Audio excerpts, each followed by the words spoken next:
Well, hello and welcome to another edition of Shan Stratton Live, also referred to now as Alkaline Life TV. My name is Shan Stratton, and I host a live webinar every single Tuesday night so that we can spread the message of living a more alkaline, alkalizing lifestyle. See, I've been in this industry for almost 25 years. Over this period of time, I've had the great fortune of working with some of the greatest athletes and athletic organizations, but I've also had the great pleasure of working with general public, both young and old, male, female. Doesn't matter, gender, race, anything else. The body functions primarily the same in every individual. And so one of the things that I've learned, especially over the last 5.5 years, is that balancing the body's pH is one of the most important things that you can do to improve your own quality of life. So saying that, what I want to do tonight is we're launching what is called the Digestion Revolution. The reason we are is because indigestion, the inability to digest and or utilize the nutrients being consumed, is one of the biggest problems facing us not only in America but around the world today. Indigestion, acid reflux, heartburn, GERD's disease, gastroesophageal reflux disease, that's what GERD stands for. Those issues are really acid related. And so knowing that acid and or alkalinity is what makes up our body's pH, it's important that people understand that balancing that pH to a slightly alkaline environment is very important. In fact, most people don't realize that when they're first born, your body is about 90% water. When a baby is brought into this world, that baby is about 90% of the water of the entire body is made up of water. And it is slightly alkaline. Well, once that point happens, we're born and then we start aging and we start living the American lifestyle for the most part. We start eating cooked and processed foods.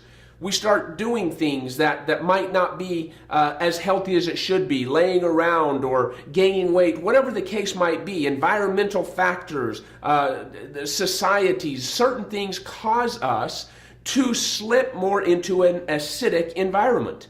Well, one of those causes is really based upon the waters that we drink. Because again, when you're born, you're 90% water. As you age, it starts reducing down. Now you should be at minimum 80%, 75 to 80% water. And if 75 or 80% of your body is made up of acidic waters and acid-causing situations such as eating cooked and processed foods, consuming high sugar, high fructose corn syrup, those types of things that are causing the body to increase acid production, then our body is going to be more acidic. Now, we know, research shows that our body functions most efficiently in a slightly alkaline environment, as I said. Having worked with professional athletes in the NFL, Major League Baseball, the NBA, professional hockey, United States Olympics, and several other international Olympic organizations, the one thing that I have found is a common denominator is the higher the acid, the slower the recovery. And so what we want to do is anything we can do to help neutralize some of those acids. Now, acid production, it's a natural process. It's going to happen. But if we can neutralize those acids at a quicker rate, we allow for a quicker recovery. The reason I bring in athletes like that is because many of you have heard me say it before. I believe that we are all athletes, but we're playing on different fields. You might be an athlete and your field is working 9 to 5 at a law firm, okay? My point is we all want to improve our performance each and every day. And one of the things that is hindering that or those performances is an out of balance pH and increased oxidative process or oxidation going on within the body. So what I want to share and demonstrate for you today is a Japanese technology that creates what is referred to as Kangen water. Kangen means return to origin. Okay, this technology actually takes water, there's a filter in here, it filters it out, so it takes out all the impurities, and then it runs it over 7 titanium plates. As we run electricity through there, it goes through what is called a dissociation, or a process of separating your positive ions and your negative ions. In doing so, it allows a couple of things to take place. First of all, it allows for a massive increased production or availability of molecular hydrogen, which is a fantastic antioxidant. It also allows for 2 different reservoirs, if you will, of negative ions and positive ions, and based upon how many of each of those you choose to pull from here, based upon a selection on the front of the machine, we can create a very high alkaline form of water. Or on the low end, we can create a very acidic form of water, both of which have their advantages. Alkaline water for consumption and for alkalizing the body, acidic water for cleaning, antimicrobial, antibacterial. So they both have their values. What I want to demonstrate today, though, is the value of alkaline water into our body. Enzymes that digest our food function in very specific pH ranges. Some function in a more acidic environment. Some enzymes function better in an alkaline environment. And that's why you can't just look at 1 or 2 or 3 enzymes. Hundreds of different enzymes function in different pHs. That pH is different throughout this GI tract. Ears, nose, throat, drain into the GI tract and go all the way down through the colon. There are varying different pH ranges. And at each of those ranges, enzymes and probiotics and other things function most efficiently. So I'm going to get back to that and wrap it up in the end as to how balancing the pH does in fact improve the digestion and utilization of the nutrients we consume. The digestion revolution, guys, is something that I hope you all join us in sharing and teaching about. So let's get to the demonstration. To do this, I'm just going to take a few of our most commonly consumed waters, Voss water, Aquafina. Aquafina is the #1 sold bottled water in the world today. We're going to take a little bit of Smart water. I'm going to demonstrate and show you, is Smart water actually smart and healthy, or is it maybe something different? We're going to take sports drinks. Here we've got some carbonated drink, Sprite, and we're going to take just a little bit down here of our tap water, and finally the water that is called Kangen water. Comes out again of this processing machine. We run the water through it and it creates what I just poured in here, a highly alkaline, highly antioxidizing form of water. Now why I say highly antioxidizing is because, folks, antioxidants are very important. In fact, antioxidants are the #1 over-the-counter supplement, shelf-sold supplement in the world. In the entire world, antioxidants are #1. Why? Because everybody wants to slow that aging process. They want to keep that youthful, happy, healthy, energetic form of both externally and internally. And so antioxidants have proven to reduce that oxidative process. Oxidation creates that aging or deterioration. So anti-oxidation or antioxidants.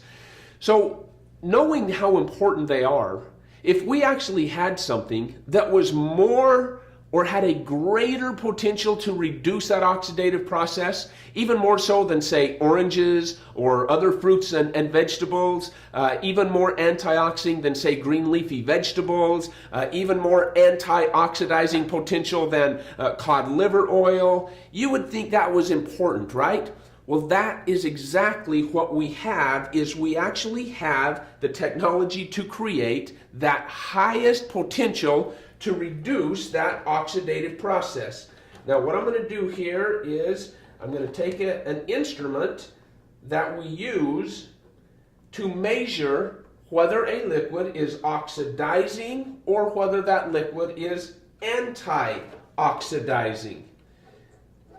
Now, this is simply an instrument called an ORP meter. Why is it ORP? Oxidation reduction potential. This measures the potential of a liquid to either oxidize or reduce oxidation. Now, when you can see the numbers, you're going to see that they measure, when we come to our first one here, it's about a 350. 0 would be neutral. It means it's not oxidizing and it's not anti-oxidizing. The higher the positive number, the more oxidizing it is.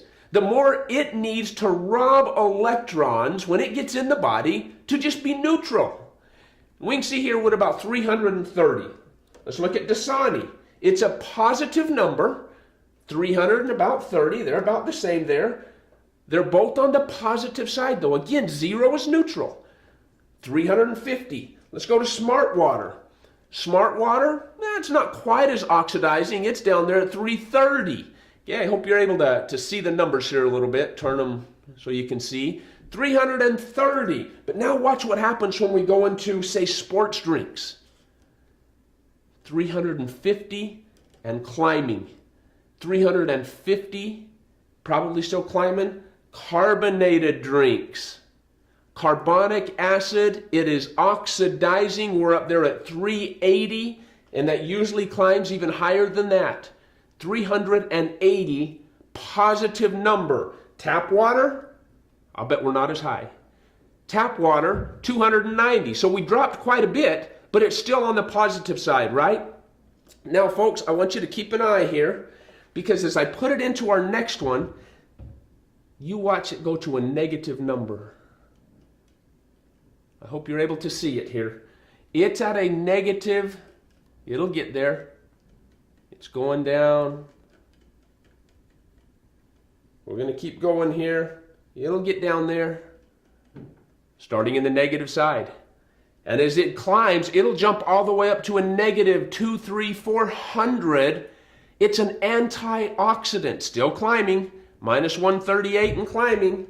And if we let that sit here a minute, I'll just leave it set for just a second here.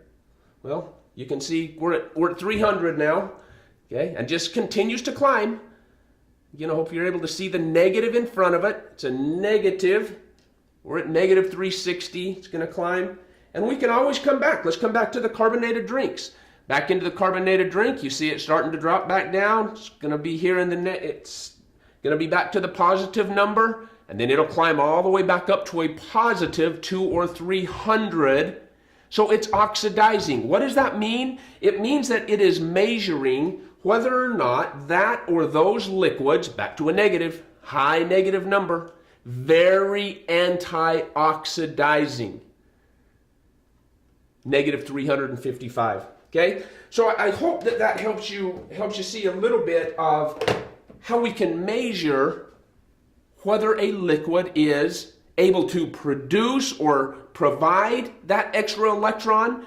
Okay, if it has great potential to reduce that aging process, if it has great potential to reduce that degrading, that deterioration of us internally and externally, if it has the ability to neutralize those free radicals, or if it is the opposite. Okay, we want something that is anti-oxidizing. We want that high negative 350, high negative 400. Now, to give you a little bit of a relation there, oranges have about a negative 60. So yes, it's a great antioxidant, but it's only about a negative 60, which is fine, better than nothing, but it's not a negative 350. How many of you consume green tea or wheatgrass, oatgrass, barley grass, any of those green leafy vegetables, things like that, because they're antioxidizing? Guess what? Their ability or their potential to reduce oxidation measures at about negative 200 at the most. And I just showed you again a negative 350. Many of them, when it comes fresh right out of the machine, it'll be up there negative 500, negative 550, and in some places, not here, it'll go up to a negative 600. So again, 0 is neutral. Every one of these I just showed you are oxidizing. Their potential to cause the aging process is high. Anti-oxidizing potential over here, a negative number. So I hope that helps you understand that the higher the negative ORP, the better off it is. The next thing that we want to talk about is the pH. Okay, so I just showed you how almost every water, I'm sure you can relate to every one of these, maybe some carbonated drinks every now and then, hopefully not. Maybe you're someone that says, I don't drink carbonated drinks, but you drink a lot of bottled water. We got to stay hydrated. Well, again, if that body is made up 75-80% of oxidizing type water, we're going to have the issues. So let me talk about the pH now. I told you we'd talk about the anti-oxidizing potential and now the pH. To do that, to demonstrate that, I'm simply going to take some pH drops. Okay, it's simple drops that are used in various different industries. Measuring the pH is important in the cooking industry. Measuring the pH is important in the pool and spa industry. Okay, we know, especially in pools, if that pH gets just slightly out of balance, we start having bacteria, algae, sickness, things like that growing, right, in our swimming pools or our spas. That pH is very important. Folks, why in the world would we be more concerned about the pH of our swimming pool or our spas than we are the pH of the water that makes us, that makes up the largest component of our body? So let's take a look at that. Taking these drops, and then once we drop it in there, it's going to change colors, and it will change colors, and we'll compare it in correlation to a pH chart. Okay, the pH chart runs from 0 all the way up to 14. 7 is right in the middle. 7 is neutral, means it's not acidic, it's not alkaline, it is just simply neutral. And neutral shows up as a green. Anything to the left or acidic shows up in the lighter colors, and anything alkaline shows up to the right in more of the purple. So we're going to put just a couple, 2 or 3 drops in each one of these. And I think you're probably able to already start to see how. Let's come to our imported Norwegian, fantastically marketed bottled water is right in here, slightly acidic. Okay, it's almost green. So let's give it the benefit. Let's say that it is neutral. Best case, that water is neutral, but guess what? What did I show you a minute ago with the pH chart, with the pH meter? I'm sorry, with the ORP meter. It's oxidizing. It's not going to help create that lively, energetic form of living that we want to have. So guys, let's not say, well, it's neutral, so I'm going to drink that. Let's not settle for good. We want great. Now, not even good, but more on bad. Let's take a look at the most sold water, Dasani. If we